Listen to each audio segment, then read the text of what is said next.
Welcome to Engicon academy students. और अभी जो हमारा टॉपिक है वो है हमारे पास मैग्नेटिक फ्लक्स का। ये टॉपिक जो है वो काफ़ी सिमिलर है इलेक्ट्रिक फ्लक्स के टॉपिक से। और अगर किसी बच्चे को ये सही तरीके से ना समझ आ रही हो तो मैं ये रिकमेंड करूँगा कि आप लोग एक बार फिर से इलेक्ट्रिक फ्लक्स का टॉपिक देख लें, क्योंकि वो बहुत डिटेल्ड टॉपिक है। मैग्नेटिक फ्लक्स से पहले बात करते हैं सिंपल फ्लक्स की, कि फ्लक्स क्या होता है।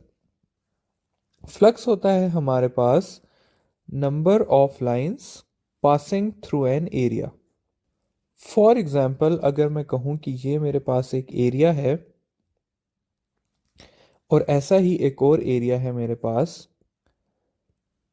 और सपोज कर लेते हैं कि इसमें से मेरे पास दो लाइंस पास हो रही हैं जबकि इसमें से मेरे पास तीन लाइंस पास हो रही हैं, तो इस वाली बॉडी का जो फ्लक्स है वो ग्रेटर होगा इस वाले के फ्लक्स से। ये है सिंपल मेरे पास क्या, कि फ्लक्स क्या होता है। अब अगर मैं इसको सिर्फ इतना कह दूं कि फॉर एग्जांपल ये लाइंस जो थी ये मैग्नेटिक लाइंस थी, यानी कि एक मैग्नेट की वजह से बन रही थी, तो इसका नाम हो जाएगा मेरे पास मैग्नेटिक फ्लक्स। ठीक है, तो मैग्नेटिक फ्लक्स का कॉन्सेप्ट क्या है ये भी मैं कॉन्सेप्ट बता रहा हूं, डेफिनेशन नहीं बता रहा। कि मैग्नेटिक लाइंस अगर किसी एरिया में से पास हो रही हो तो हम कहते हैं कि ये फ्लक्स है। ठीक है स्टूडेंट्स, अब हम जाते हैं मैग्नेटिक फ्लक्स की प्रॉपर डेफिनेशन पे। मैग्नेटिक फ्लक्स होता है dot product of magnetic field strength and vector area. ठीक है, अब मैग्नेटिक फील्ड स्ट्रेंथ हमने पढ़ी हुई है, वेक्टर एरिया हमने पढ़ा हुआ है फर्स्ट चैप्टर में, लेकिन हम उसको एक बार फिर से रिवाइज कर लेते हैं। वेक्टर एरिया हमारे पास होता है a vector having magnitude equal to area and direction perpendicular to that area। For example, अगर मैं कहूं कि मेरे पास एक ऐसा एरिया है, ठीक है, जो कि 2 बाय 2 का एरिया है, तो इसका जो वेक्टर एरिया होगा मेरे पास वो ये होगा। इसका जो मैग्नीट्यूड है वो होगा मेरे पास 4 मीटर स्क्वायर, क्योंकि 2 इंटू 2 कर लूंगा तो 4 मीटर स्क्वायर हो जाएगा। और इसका डायरेक्शन जो है वो आप देख सकते हैं कि परपेंडिकुलर टू द एरिया है। इसके मुकाबले में अगर ऐसे करके कोई एरिया बना होता, ठीक है, तो इसका वेक्टर एरिया इस तरह का होता, और जितनी बड़ी सरफेस होगी उतना ही बड़ा वेक्टर एरिया होगा, क्योंकि वेक्टर एरिया का मैग्नीट्यूड डिपेंड करता है मैग्नीट्यूड ऑफ सरफेस पे। ठीक है, तो ये है हमारे पास वेक्टर एरिया का कॉन्सेप्ट। अब मैग्नेटिक फ्लक्स को अगर उसकी प्रॉपर्टीज के बारे में बात की जाए तो मैग्नेटिक फ्लक्स जो है हमारे पास वो एक स्केलर क्वांटिटी है। उसका जो यूनिट है हमारे पास वो है वेबर, और उसको हम प्रेजेंट करते हैं फाई के सिंबल से। तो मैग्नेटिक फ्लक्स मैथमेटिकली किसके इक्वल हो गया, phi is equal to B dot A, या अगर इसे मैं ओपन करूं तो मैं इसको लिख सकता हूं B A cos of theta. Flux हमारे पास मैक्सिमम कब होगा, फ्लक्स हमारे पास मैक्सिमम तब होगा कि जब एंगल बिटवीन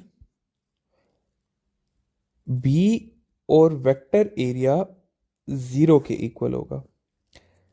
ठीक है, और ये कब होगा हमारे पास, कि जब हमारे पास सरफेस परपेंडिकुलरली पड़ी होगी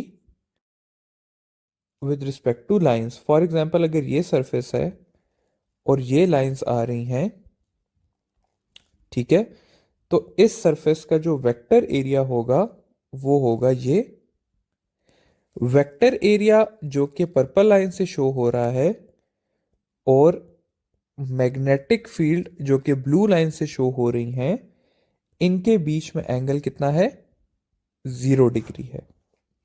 अगर ये एंगल 0 होगा तो फ्लक्स मेरे पास हो जाएगा B A cos of 0 degree.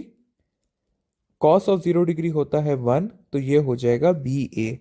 तो मैक्सिमम फ्लक्स की वैल्यू क्या होती है मेरे पास? Magnetic field into area. अगर मैं मिनिमम फ्लक्स की बात करूं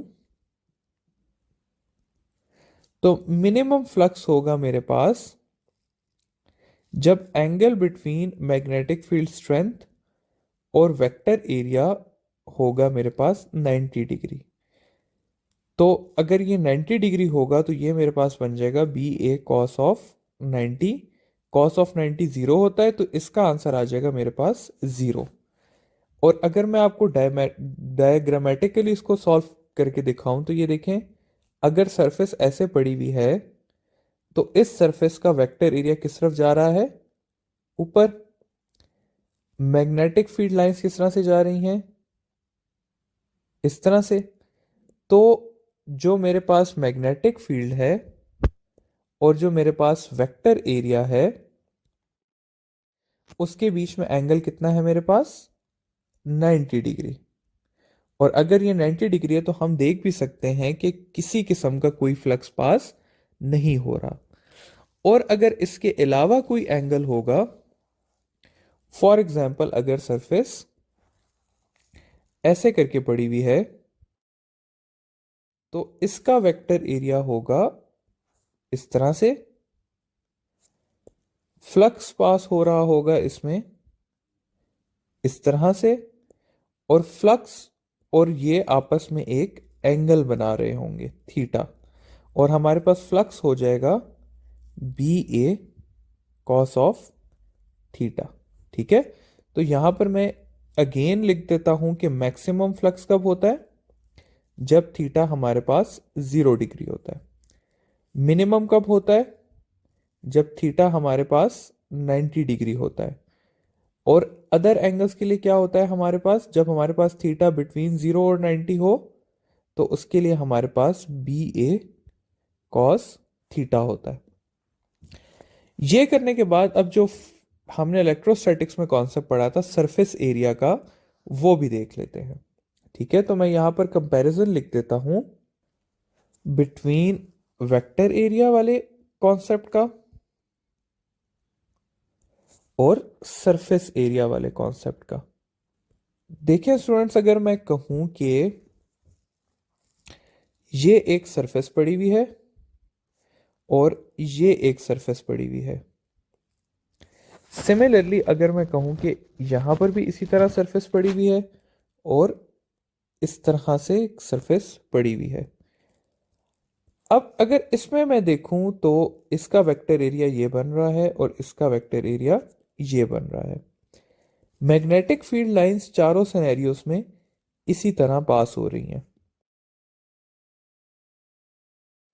अब अगर स्टूडेंट्स आप पहले सिनेरियो को देखें जो कि हमारे पास लेफ्ट टॉप पे है, तो वेक्टर एरिया और मैग्नेटिक फील्ड के बीच में जो एंगल है वो है 0 डिग्री। लेकिन अगर मैं इस वाली इमेज को देखूं, ठीक है, तो इसमें हमारे पास सरफेस जो कि वाइट से शो हुई हुई है और मैग्नेटिक फील्ड के बीच में एंगल है 90 डिग्री। देखें सरफेस इस तरह पड़ी हुई है और मैग्नेटिक फील्ड इस तरह करके जा रही है।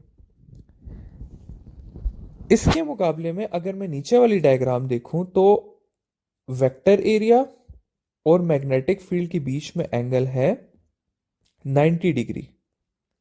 जबकि अगर मैं सरफेस और मैग्नेटिक फील्ड के बीच में एंगल देखूं तो वो है 0 डिग्री। देखें सरफेस भी ऐसे पड़ी हुई है और मैग्नेटिक फील्ड भी ऐसे करके जा रही है। तो कहने का मतलब यह है कि जब वेक्टर एरिया और मैग्नेटिक फील्ड के बीच में एंगल 0 होता है तो सरफेस एरिया और मैग्नेटिक फील्ड के बीच में एंगल ऑटोमेटिकली 90 डिग्री हो जाता है। ठीक है। तो वेक्टर एरिया का फ्लक्स कब मैक्सिमम होगा? जब एंगल 0 डिग्री होगा। और सरफेस एरिया का कब मैक्सिमम होगा, जब एंगल 90 डिग्री होगा, और वाइस वर्सा। यही वजह है स्टूडेंट्स के हम अगर वेक्टर एरिया का जिक्र किया हो पेपर में तो हम इक्वेशन को ऐसे लेते हैं कि B A cos of theta, जो कि हमारे पास ओरिजिनल इक्वेशन भी है।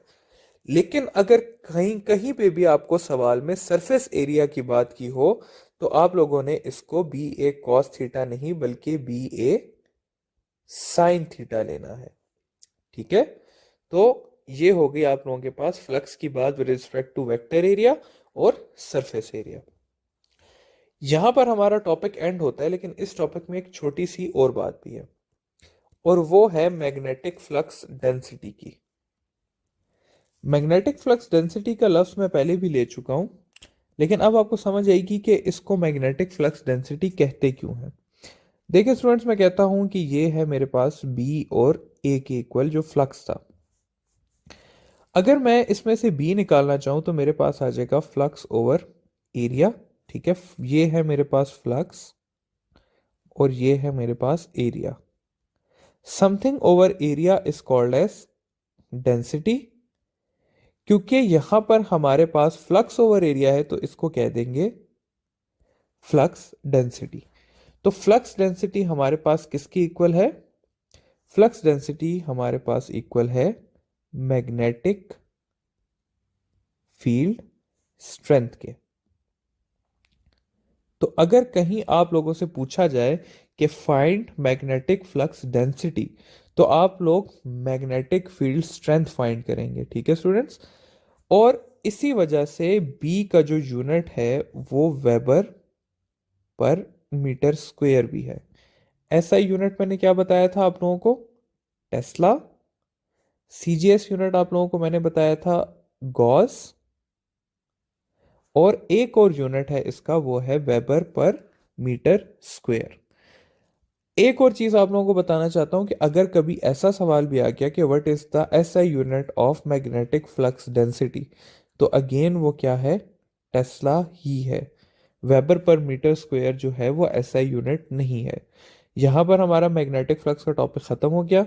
मैं आप लोगों को फिर रिमाइंड करता चलूं कि जिसको ये इस टॉपिक का इतना अच्छा आइडिया नहीं हुआ वो इलेक्ट्रिक फ्लक्स के टॉपिक को ज़्यादा दोबारा से देख ले, तो आप लोगों को ये चीज़ भी क्लियर हो जाएगी। फ़र्क सिर्फ इतना है कि उधर इलेक्ट्रिक फील्ड का जिक्र था और इधर मैग्नेटिक फील्ड का जिक्र है।